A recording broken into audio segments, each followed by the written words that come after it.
and then people will not need to spend much of the time.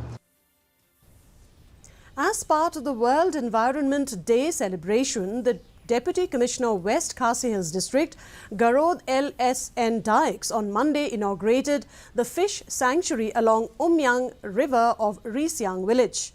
The fish sanctuary is under the Risiang village Dorbar along with the VDP.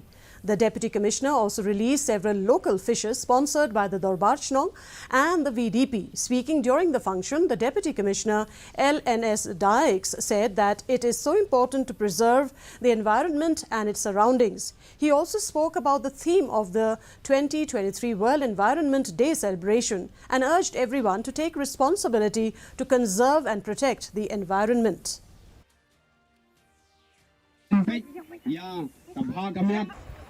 Kedai mengi, kedau ba, bukelong ya kene ke environment lene saudon saukun, wat apa district ke state jong itu kelong kumne kelong ngin sedang nalade padle pan bekela ya kene.